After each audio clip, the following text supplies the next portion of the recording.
Round બાકી છે એટલી ઠંડી પડશે કે બધા રેકોર્ડ તોડી નાખશે અને આ આગાહી રમણીક વામજાએ કરી છે। ત્યારે દેશની અંદર ઉથલ પાથલ થાય અને રાજા ઉપર સંકટ આવે અને પબ્લિક જે ખાના ખરાબી થાય એવું મારું પૂર્વાનુમાન છે। બદલી વાક્ય પરથી અનુમાન કરનાર રમણીક વામજાએ ધ્રુજારી છોડાવી દે તેવું અનુમાન કર્યું છે, જેમાં હજુ વધુ ઠંડી। આગાહીકાર રમણીક વામજાના મતે આગામી 25 જાન્યુઆરીથી કાતરો થીજાવી દે તેવી કાતિલ ઠંડી પડશે, સાથે સાથે ગાઢ ધુમ્મસ પણ રહેશે, એટલે ગુજરાતવાસીઓએ ઠંડી માટે તૈયાર રહેવાની આગાહી છે। તો આ વર્ષે ખેડૂતો માટે ક્યાંક સારું તો ક્યાંક ખરાબ સંકેત આપતું જોવા મળે છે। રમણીક વામજાના મતે જીરું તેમજ ધાણા પર ભારે અસર થવાની શક્યતા છે। કપાસના પાકને સાચવવો પડશે, તો બીજી તરફ પુષ્કળ પ્રમાણમાં ઘઉંના ઉત્પાદનની વાત કરી, જ્યારે અનાજ મોંઘું થવાના સંકેત આપ્યા, જ્યારે કમોસમી વરસાદની પણ આગાહી કરવામાં આવી। ખેડૂત માટે આપણે જીરાના પાક ઉપર કદાચ આ વર્ષે પણ માવઠારૂપી વરસાદ થશે અને ધાણા ઉપર વરસાદ અસર થશે અને આ વર્ષે ઘઉંનું પણ ઉત્પાદન સારું જશે। કેન્દ્રીય ગૃહમંત્રી અમિત શાહના ગુજરાત પ્રવાસનો બીજો દિવસ ગુજરાતને આપી વિવિધ વિકાસ કાર્યોની ભેટ। કેન્દ્રીય ગૃહમંત્રી અને ગાંધીનગરના સાંસદ અમિત શાહે સતત બીજા દિવસે ગુજરાતને અનેક વિકાસ કાર્યોની ભેટ આપી। એક જ દિવસમાં અડધા ડઝનથી વધુ કાર્યક્રમોમાં તેઓ ઉપસ્થિત રહ્યા। સૌપ્રથમ નવીન બેરેજ લાઇનનું ખાતમુહૂર્ત કર્યું। આ ઉપરાંત અંબોડમાં બનનારા બેરેજનું પણ ખાતમુહૂર્ત કર્યું। મિની પાવાગઢના નામે પ્રચલિત અંબોડના મહાકાળી મંદિરથી 600 મીટર દૂર બેરેજનું નિર્માણ થશે, જ્યાં મુખ્યમંત્રી ભૂપેન્દ્ર પટેલ, ગૃહ રાજ્યમંત્રી હર્ષ સંઘવી અને મંત્રી કુંવરજી બાવળિયા પણ હાજર રહ્યા। આ તરફ કલોલના નવનિર્મિત ઓડિટોરિયમનું લોકાર્પણ કર્યું। કલોલમાં 19,38,000ના કામોનું ખાતમુહૂર્ત અને લોકાર્પણ કરાયું, સાથે જ રેલવે અંડરપાસનું ખાતમુહૂર્ત અને લોકાર્પણ કરાયું। અમિત શાહ ગાંધીનગરના નારદીપુરાના રામજી મંદિરે પણ પહોંચ્યા, જ્યાં તેમણે પૂજા અર્ચના કરી। આ દરમિયાન ભજન મંડળીઓને ભજન માટે સાધનોની વહેંચણી કરી, તો સદાવરતમાં શાહ સ્થાનિકો સાથે બેસી ભોજન લીધું। આ અવસરે તેમણે પ્રાણ પ્રતિષ્ઠા મહોત્સવમાં ન પહોંચી શક્યાનું દુઃખ પણ વ્યક્ત કર્યું હતું। પૌષ્ટિક આહાર વિતરણ કાર્યક્રમમાં પણ કેન્દ્રીય ગૃહમંત્રી અમિત શાહ હાજર રહ્યા। આ દરમિયાન તેમણે કહ્યું કે જે લોકોએ 80% મત કમળને આપ્યા છે તે ગામની અચૂક મુલાકાત લેવી છે। આરોગ્ય ચકાસણી સહિતના સ્ટોલથી ગ્રામજનો વંચિત ન રહેવા જોઈએ। તો ગાંધીનગર મતક્ષેત્રમાં હજારો દીકરીને લાડુ વિતરણ કાર્યક્રમ થયો છે। પીએમ નરેન્દ્ર મોદીની પ્રેરણાથી વડનગરના વિકાસનું વિઝન સાકાર થયું છે। 16 જાન્યુઆરીએ ગૃહમંત્રી અમિત શાહ વડનગરમાં વિકાસ કાર્યોનું લોકાર્પણ કરશે। નવા આકર્ષણો થકી પ્રવાસીઓને આકર્ષિત કરવા માટે સજ્જ છે ગુજરાતનું પ્રાચીન શહેર વડનગર। કેન્દ્રીય ગૃહ અને સહકારિતા મંત્રી અમિત શાહ 16 જાન્યુઆરીએ મહેસાણાના વડનગર શહેરની મુલાકાતે છે। અહીં તેઓ કરોડો રૂપિયાના વિવિધ વિકાસ કાર્યનું લોકાર્પણ કરશે। આર્કિયોલોજીકલ એક્સપિરિયન્સ મ્યુઝિયમ, પ્રેરણા સંકુલ અને સ્પોર્ટ્સ કોમ્પ્લેક્સ જેવા વિકાસ કાર્યો પૂર્ણ થવાથી વડનગરની મુલાકાત લેશે। ગુજરાતના પ્રાચીનતમ શહેર વડનગરનો ઇતિહાસ ખૂબ જ ભવ્ય છે। 2500 વર્ષ કરતાં વધુ સમયથી સતત ધબકતું રહેલું આ શહેર 7 અલગ અલગ રાજવંશોના શાસન હેઠળ રહ્યું છે।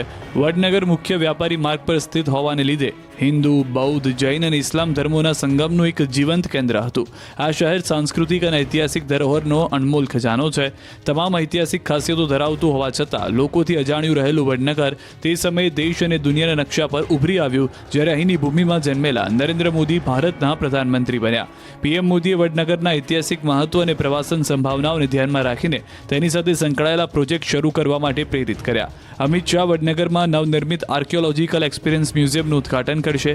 આ ભારતનું આ પ્રકારનું પ્રથમ મ્યુઝિયમ છે, જેને કેન્દ્રીય સંસ્કૃતિ મંત્રાલય દ્વારા રાજ્યના ડિરેક્ટોરેટ ઓફ આર્કિયોલોજી અને મ્યુઝિયમના સહયોગથી તૈયાર કરવામાં આવ્યું છે।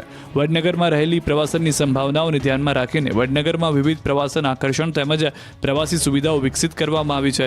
પીએમ નરેન્દ્ર મોદીના માર્ગદર્શન હેઠળ રાજ્યમાં બૌદ્ધ સર્કિટનો વિકાસ થઈ રહ્યો છે, જેનો એક હિસ્સો વડનગરમાંથી પસાર થાય છે। ગુજરાતના પુરાતત્વ વિભાગને વડનગરમાં ખોદકામ દરમિયાન બૌદ્ધ મઠના અવશેષો મળ્યા હતા। વડનગર સુધી પ્રવાસીઓ સહેલાઈથી પહોંચી શકે તે માટે વડનગર રેલવે સ્ટેશનનો વિકાસ કરવામાં આવ્યો। વડનગરના આશરે 4500 વર્ષ જૂના શર્મિષ્ઠા તળાવનો પણ વિકાસ કરવામાં આવ્યો। પ્રવાસીઓ માટે ત્યાં બોટિંગની સુવિધા પણ વિકસિત કરવામાં આવી છે, તેમજ ઓપન એર થિયેટરનું પણ નિર્માણ કરવામાં આવ્યું છે। રાજ્યમાં વધ્યો HNP વાયરસનો કેર, અમદાવાદમાં વધુ એક કેસ નોંધાયો। અમદાવાદમાં વધુ એક HMP એટલે કે હ્યુમન મેટાન્યુમો વાયરસનો કેસ નોંધાયો. શહેરમાં 4 વર્ષના બાળકનો રિપોર્ટ પોઝિટિવ આવ્યો. કૃષ્ણનગર વિસ્તારમાં રહેતું 4 વર્ષીય બાળક HMP વાયરસગ્રસ્ત થયું છે, જેને સારવાર માટે લઈ જવાયું. મહત્વનું છે કે અત્યાર સુધીમાં અમદાવાદમાં કુલ 5 પોઝિટિવ કેસ નોંધાઈ ચૂક્યા છે. બીજી તરફ HMP વાયરસના કેસ વધતા તંત્ર સતર્ક છે. વાયરસના કહેરને લઈ સિવિલ હોસ્પિટલમાં અલગ વોર્ડ બનાવાયો છે, જેમાં ઓક્સિજન અને વેન્ટિલેટર સહિતની વ્યવસ્થા કરાઈ. HMP વાયરસમાં કોરોના જેવા લક્ષણો જોવા મળી રહ્યા છે. ચીનમાં ફેલાઈ રહેલા નવા હ્યુમન મેટાન્યુમો વાયરસે સમગ્ર વિશ્વ સાથે દેશની પણ ચિંતા વધારી છે. ભારતમાં પણ આ વાયરસના કેસથી ચિંતા વધી છે. ગુજરાત રાજ્યનો આરોગ્ય અને પરિવાર કલ્યાણ વિભાગ પણ વાયરસને લઈ તમામ તૈયારીઓ અને વ્યવસ્થાઓ માટે સચેત છે, ત્યારે જિલ્લામાં પણ તેના પડઘા પડ્યા છે. રાજકોટમાં 4 શખ્સો ચિક્કાર દારૂ પીને ધમાલ કરતા નજરે પડ્યા. અસામાજિક તત્વો માટે તહેવાર નશાનું પર્વ હોય તેવું લાગે છે. રંગીલા રાજકોટની છબીને દાગદાર બનાવતો વિડીયો સોશિયલ મીડિયામાં વહેતો થયો. રાજકોટના સીતાજી ટાઉનશીપનો એક વિડીયો જોવા મળ્યો, જેમાં ઉત્તરાયણના પર્વ પર એક તરફ હિન્દી ફિલ્મના પીલે પીલે સોંગ વાગતું હતું,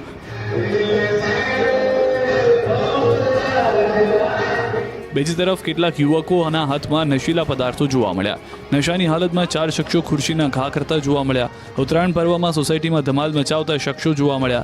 4 શખ્સોએ નશો કર્યો હોય ધમાલ મચાવતા હતા. આ કરતૂતનો વિડીયો કોઈ સ્થાનિક દ્વારા બનાવી લેવાયો હતો, જે વાયરલ થયો. એક તરફ ગુજરાતમાં દારૂબંધી છે તો પોલીસ દારૂ પકડી વાહવાહી લૂંટી રહી છે, તો આવા શખ્સો પાસે દારૂ આવે છે ક્યાંથી? જાહેરમાં લોકોને હેરાન પરેશાન કરતો આ વિડીયો પોલીસ માટે પણ શીખ સમાન છે. નશા બાદ લોકોને પોલીસ પકડી સબક શીખડાવે તે હિતમાં છે. પાદરાનો મામલતદાર નશાની હાલતમાં જોવા મળ્યો. પોલીસે લાફા માર્યા તો કહ્યું, હું પાદરાનો મેજિસ્ટ્રેટ છું.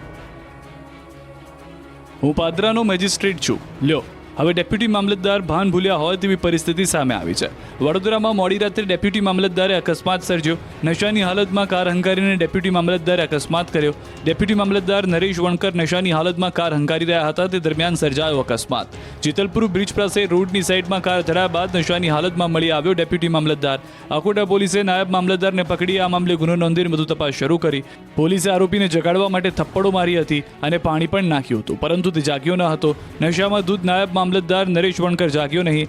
રાજ્યભરમાં ઉત્તરાયણ પર્વની ધામધૂમપૂર્વક ઉજવણી કરવામાં આવી હતી, ત્યારે આવા અધિકારી નશામાં નજરે પડશે તો લોકો પર કેવી અસર પડશે તે ચિંતાનો વિષય છે. આ ઘટનાને પગલે રાહદારીઓ અને આસપાસના લોકો એકત્રિત થઈ ગયા અને નાયબ મામલતદારના ઓળખીતાને પણ સ્થળ પર પહોંચ્યા હતા.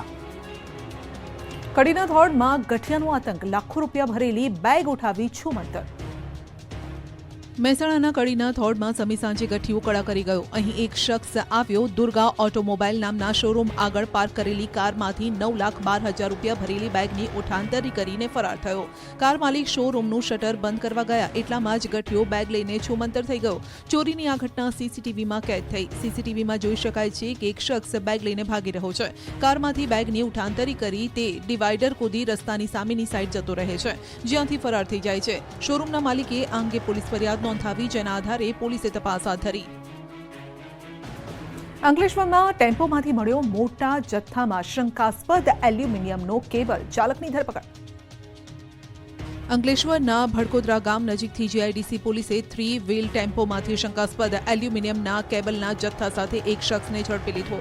આરોપી પાસેથી પોલીસે કુલ 1,56,000નો મુદ્દામાલ કબજે કર્યો. અંકલેશ્વર જીઆઈડીસી પોલીસ મથકનો સ્ટાફ ઉત્તરાયણ પર્વના બંદોબસ્તમાં હતો. દરમિયાન નેશનલ હાઈવેની બાજુમાં ભડકોદરાથી એક ટેમ્પોને રોકતા તેમાંથી શંકાસ્પદ એલ્યુમિનિયમના કેબલ મળી આવ્યા. ચાલકને આ અંગે પૂછતા તે યોગ્ય જવાબ ન આપી શક્યો, જેથી પોલીસે ટેમ્પો ચાલકની અટકાયત કરી 56,000 રૂપિયાની કિંમતનો એલ્યુમિનિયમ કેબલ, 1 લાખ રૂપિયાની કિંમતનો ટેમ્પો મળી કુલ 1,56,000નો મુદ્દામાલ કબજે કર્યો. હાલ પોલીસ તપાસ કરી રહી છે. આરોપીએ આ કેબલ ક્યાંથી ચોરીને લાવ્યો હતો અથવા ક્યાં લઈ જવાનો હતો. આરોપી સાથે અન્ય કેટલા લોકો સામેલ છે. દ્વારકા, જામનગર અને મોરબીમાં દબાણો પર ફર્યું દાદાનું બુલડોઝર. 23 ટાપુ પર 50 કરોડની જમીન ખુલ્લી કરાઈ.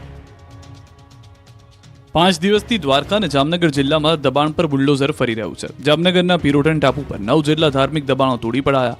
ઉપરાંત દ્વારકાના 23 જેટલા ટાપુ પર બુલડોઝર ફેરવીને 50 કરોડથી વધુની કિંમતની જમીન ખુલ્લી કરાઈ. રાજકોટ રેન્જ આઈજી અશોકકુમાર યાદવે આ અંગે જાણકારી આપતા સ્પષ્ટ કર્યું કે આગામી દિવસોમાં પણ દબાણ હટાવવાની આ ઝુંબેશ યથાવત રહેશે.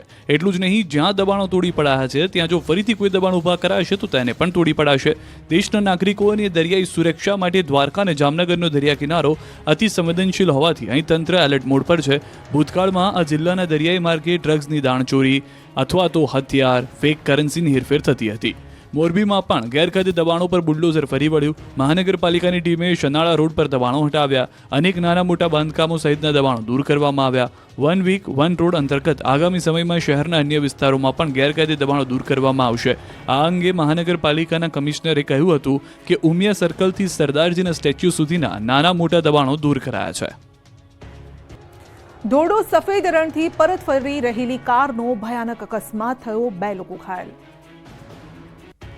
ધોરડો સફેદ રણથી પરત ફરી રહેલો કારનો ગજબ અકસ્માત થયો. ગોરેવાલી પાસે કારે બાઇકને અડફેટે લીધા છે. સ્ટીયરિંગ પરનો કાબુ ગુમાવતા કાર રસ્તા પરની બાજુના ખાડામાં ખાબકી. આ અકસ્માતમાં બાઇક પર સવાર 2 લોકો ઇજાગ્રસ્ત બન્યા. આજે વાસી ઉત્તરાયણના દિવસે સફેદ રણથી પરત ફરી રહેલી કારને અકસ્માત નડ્યો, જેમાં ગોરેવાલી પાસે કાર ચાલકે કાબુ ગુમાવતા ગોજારો અકસ્માત સર્જાયો. આ અકસ્માતના સીસીટીવી ફૂટેજ તપાસતા લાગી રહ્યું છે કે કાર ચાલક પૂરપાટ હંકારી રહ્યો હતો. તે દરમિયાન સ્ટીયરિંગ પરથી કાબુ ગુમાવી દીધો. તે રસ્તાની બાજુમાં જઈને ખાડામાં ખાબકી. આ અકસ્માતમાં કારે બાઇકને અડફેટે લેતા 2 બાઇક સવાર નીજા પહોંચી, જેમની હાલ હોસ્પિટલમાં સારવાર ચાલી રહી છે. આ આખો અકસ્માત સીસીટીવીમાં કેદ થયો, જેનો વિડીયો રૂવાડા ઊભા થઈ જાય તેવો ગંભીર છે. ઝડપની મજા મોતની સજા. સુરતમાં 2 યુવકે પોલ પરથી નીચે પટકાયા. સુરતના કતારગામ દરવાજા નજીકના ઓવરબ્રિજ પરથી મોપેડ સવાર 2 યુવાનો ઉછળીને 50 ફૂટ નીચે રોડ પર પટકાયા. મોપેડ ડિવાઈડર સાથે પટકાતા અકસ્માત સર્જાયો. સુરતના કતારગામ દરવાજા નજીકના ઓવરબ્રિજ પરથી મોપેડ પર સવાર થઈને 2 યુવકો પસાર થઈ રહ્યા હતા. જોકે તેજ રફતાર મોપેડ પરનો અંકુશ ન રહેતા ઓવરબ્રિજના શાર્પ વળાંક પર મોપેડ ચાલકે સ્ટીયરિંગ પરનો કાબુ ગુમાવી દીધો અને મોપેડ ડિવાઈડરમાં ધડાકાભેર પટકાયો. આ અકસ્માત એટલો ભયંકર હતો કે મોપેડ સવાર બંને યુવકો ઓવરબ્રિજ પરથી ઉછળીને 50 ફૂટ નીચે સર્વિસ રોડ પર પટકાયા. જે ઘટના બાદ સ્થાનિક લોકો યુવાનોની મદદે દોડી આવ્યા. જોકે સર્જાયેલા અકસ્માતમાં એક યુવાનનું ઘટના સ્થળે જ પ્રાણ પંખેરું ઉડી ગયું, જ્યારે અન્ય એકને ગંભીર ઇજાઓ પહોંચતા સારવાર અર્થે ખસેડવામાં આવ્યો. બનાવ સંદર્ભે કતારગામ પોલીસે ફરિયાદ દાખલ કરી વધુ તપાસ શરૂ કરી. દાહોદના ઝાલોદમાં 2 અકસ્માતમાં કુલ 6 લોકોના મોત. ઝાલોદના 2 સ્થળો પર અલગ અલગ ભયંકર અકસ્માત થયાની ઘટના બની છે. આ બંને અકસ્માતમાં કુલ 6 લોકોના મોત નિપજતા સમગ્ર વિસ્તારમાં અરેરાટી ફેલાઈ જવા પામી હતી. ખાસ કરીને ઉત્તરાયણના પર્વના દિવસે જ 6 લોકોના મૃત્યુ નિપજતા તેમના પરિવારજનોમાં શોકનો માહોલ ફેલાઈ ગયો હતો.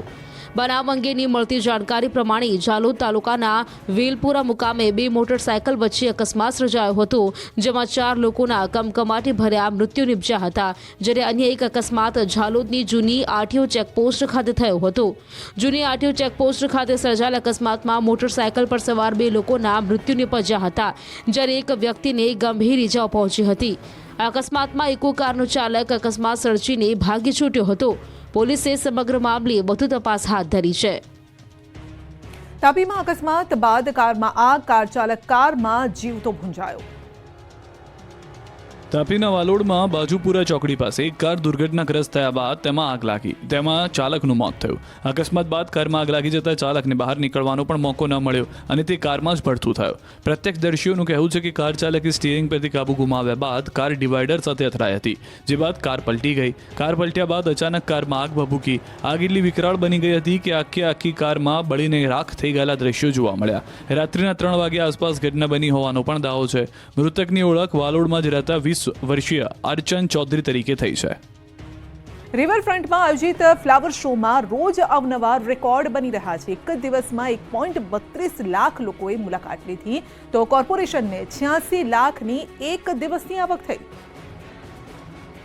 અમદાવાદના સાબરમતી રિવરફ્રન્ટ પર યોજાયેલ ફ્લાવર શોની રોજ હજારો લોકો મુલાકાત લઈ રહ્યા છે. 14 જાન્યુઆરીના ઉત્તરાયણની રજાના દિવસે ફ્લાવર શો જોવા સવારે 8 થી રાત્રે 11 સુધીમાં એટલે કે 15 કલાકમાં 1,32,000 લોકો પહોંચ્યા હતા.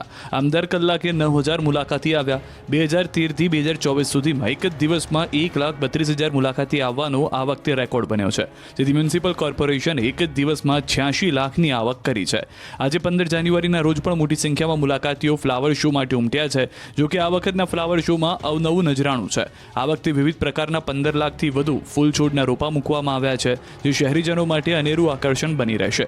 આ ફૂલ છોડમાં પિટુનિયા, ગજેનિયા, બિગોનિયા, તોરણિયા, મેરીગોલ્ડ, લિલિયમ, ઓર્કિડ, ડહેલિયા, એમરન્સ લીલી, કેક્ટસ પ્લાન્ટ, જરબેરા જેવા અનેક દેશી વિદેશી ફૂલોનો સમાવેશ કરાયો છે અને વિદેશી ફૂલ છોડના રોપા પણ મૂકવામાં આવ્યા છે.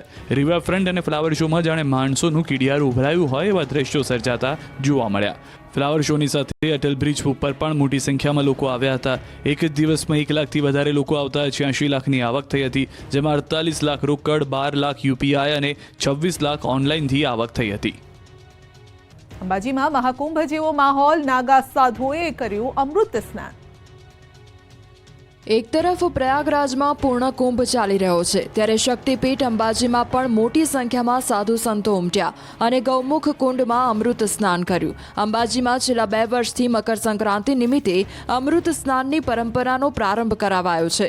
હરિદ્વાર, પ્રયાગરાજની જેમ અંબાજીમાં પણ મકર સંક્રાંતિના દિવસે પવિત્ર નદીના કુંડમાં અમૃત સ્નાન કરવામાં આવે છે. યાત્રાધામ અંબાજીમાં ગણેશજીની પાલખી યાત્રા યોજાઈ, જેમાં ગુજરાત અને રાજસ્થાન સહિતના વિવિધ વિસ્તારોમાંથી સાધુ સંતો અને નાગા સાધુઓ જોડાયા.